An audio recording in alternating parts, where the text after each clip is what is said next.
Welcome to the El Salvador SV News Podcast, a space for conversation and reflection where we explore current topics from El Salvador and the world together. You can support this project via PayPal. You'll also find details in the description of this content or by purchasing digital content of products you might like. Check out what interests you and make a purchase. With that, you help and support us to continue providing content. You'll find all the methods in the content description. Find us on your favorite platform, on Spotify, Amazon Music, Apple Podcasts, TuneIn Radio. We're on almost all platforms as Noticias El Salvador SV. Welcome back to The Deep Dive. Today is Wednesday, January 21, 2026. I don't know about you, but if you've been glued to your screens watching the news feed or the stock ticker over the last 24 hours, you probably have this distinct feeling that the ground is shifting right under your feet. Because, well, quite literally it is. We are staring at a world map that feels like it's being aggressively redrawn in real time. And we are watching a global economy that's reacting with what I can only describe as just extreme volatility. The numbers flashing on trading desks today aren't just red. They represent a fundamental rethinking of what risk even is. We're seeing valuations shift in ways that suggest the old rule book has been, thrown into the shredder. It honestly feels like a diplomatic earthquake hit overnight. We've got reports pouring in from the World Economic Forum in Davos, Switzerland, all the way to the northern borders of the United States of America. And these traditional alliances, they aren't just straining under pressure. In some cases, they are fracturing right before our eyes. They're snapping. Exactly. And the headline dominating every single news cycle is just the sheer unpredictability of the current administration in the United States of America. And that unpredictability is precisely what capital hates more than anything else. While the politicians and the diplomats are arguing over maps, over borders and sovereignty, the markets are bleeding.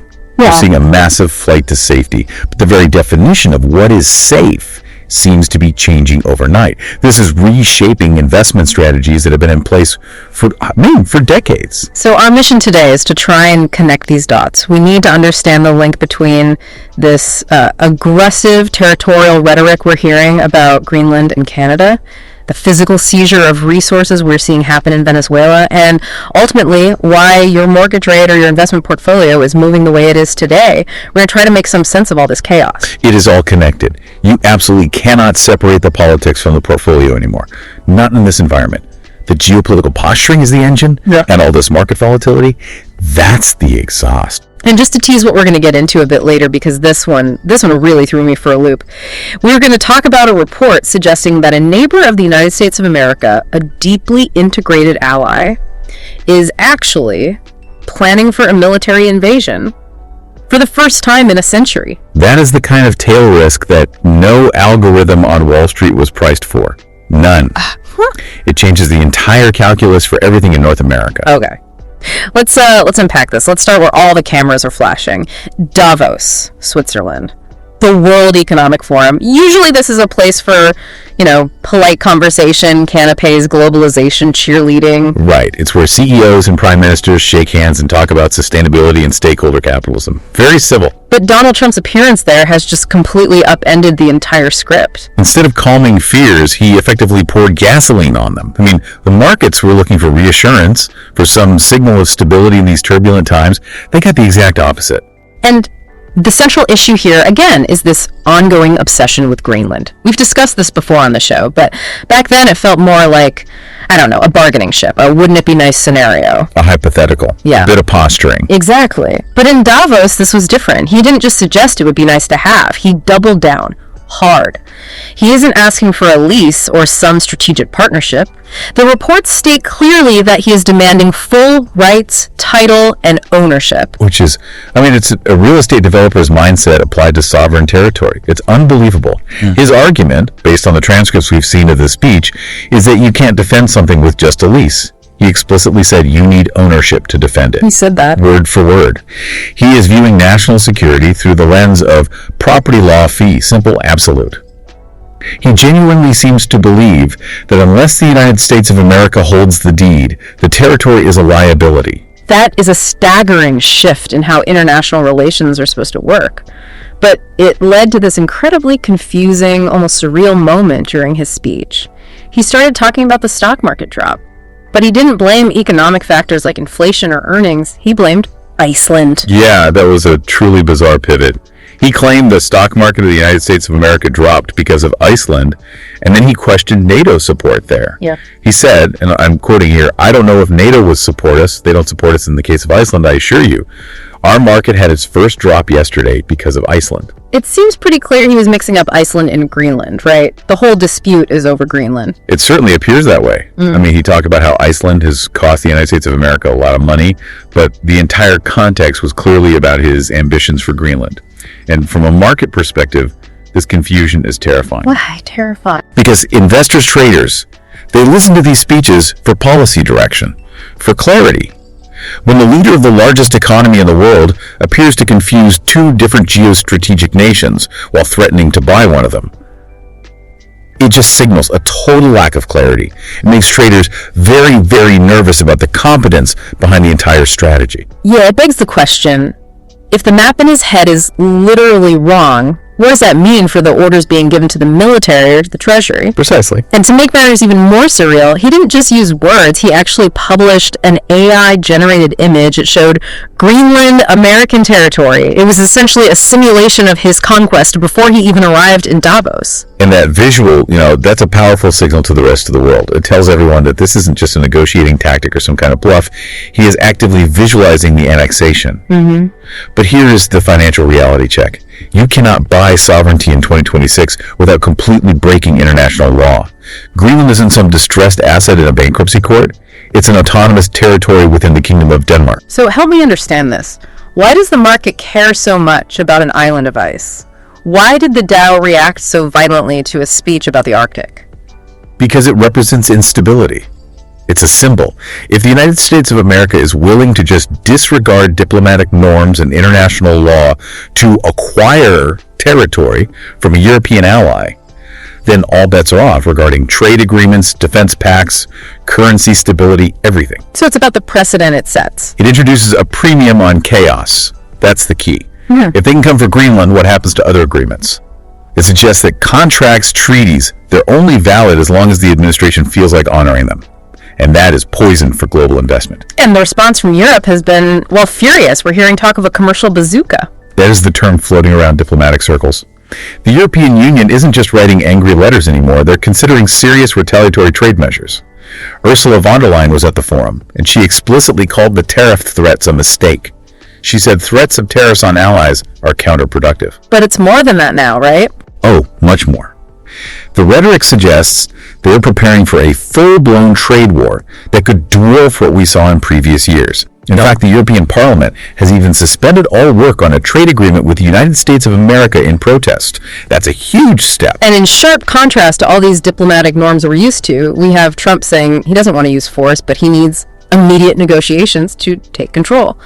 He framed it as a demand, not a request. He said, "I am just asking for Greenland because you need ownership to defend it." And that demand, that specific word, is what triggered the market sell-off. Investors see a trade war with Europe as a recession trigger, full stop. But, if you think the Greenland situation is tense, we need to look a lot closer to home, because the situation on the northern front is escalating in a way that is, it's historically unprecedented. This is the part of the story that really shocked me. We have these reports surfacing that the Canadian Armed Forces are planning for a hypothetical invasion by the United States of America. For the first time in over 100 years. Since the 1920s, to be specific. The idea of a war between the United States of America and Canada has been completely unthinkable.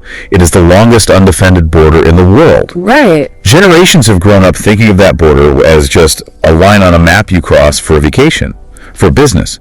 But now, today, Canadian defense strategists are running actual simulations on how to stop an American advance. And this is coming right off the back of Trump calling Canada the 51st state and expressing interest in acquiring it for so-called national security reasons.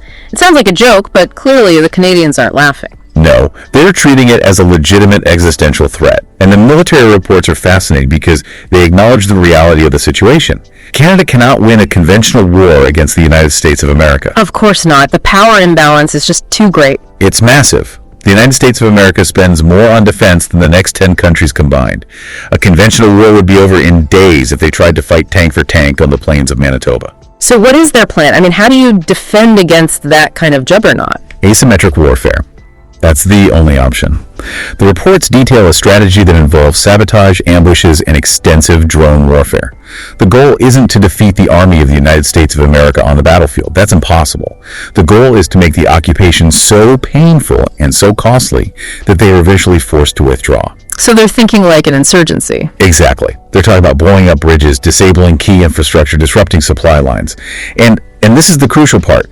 They are also planning to buy enough time to request help from European allies, specifically France and the United Kingdom. Just pause on that for a second. Canada, a founding member of NATO, is planning to ask the UK and France, other core NATO members, for help defending against an invasion by the United States of America, the absolute core of NATO. It's the complete breakdown of the post-World War II security architecture. Yeah. It's the end of an era. The Canadian Prime Minister Mark Carney was actually quoted declaring the old world order dead. He said that. He did. And he's calling for unity against great powers. He is effectively saying that Canada needs to look elsewhere for its security because its southern neighbor has become a predator. From a news perspective, this is a diplomatic catastrophe of the highest order. But from your perspective, from a financial perspective, this must be a nightmare. It's worse than a nightmare. It's a paralysis. The economies of the United States of America and Canada are arguably the most deeply integrated in the entire world. Think about the supply chains for autos, for energy, for food. They cross that border sometimes multiple times a day. A single car part might cross the border 7 or 8 times before the car is even finished. So if you're an investor and you're looking at a Ford factory at Ontario or an energy pipeline that runs from Alberta down into the Midwest, you're suddenly pricing in war risk. It's a brand new variable. If Canada is preparing for sabotage and ambushes, that means your pipeline, your factory, your infrastructure is now a potential target. It chills all cross-border investment instantly.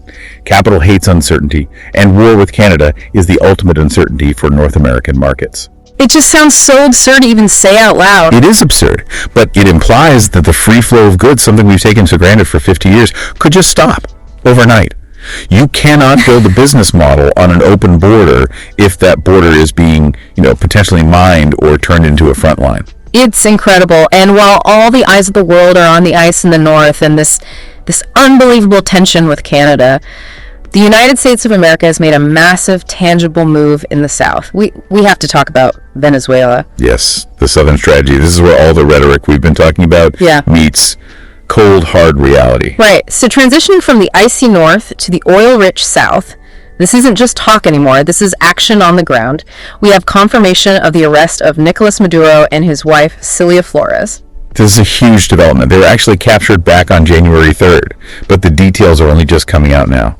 They're currently being detained in the United States of America on narco-terrorism charges following an operation by troops from the United States of America. And the administration didn't waste any time at all.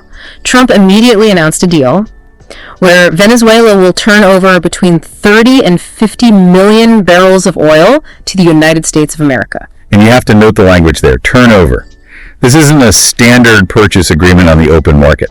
The United States of America has stated quite openly that it will control Venezuelan oil sales for an indefinite period. Trump claimed in his speech that Venezuela will make more money in 6 months than it has in the last 20 years. And I would be very, very skeptical of that claim. When you control the sales and you control the supply, you control the price. This looks less like a partnership and much more like a receivership. The receivership. Yes. The United States of America is essentially acting as the administrator of the country's primary asset. It's taking the revenue right off the top to pay for whatever it wants to pay for. So effectively, this is a resource grab. If we look at the pure financial mechanics of it, yes.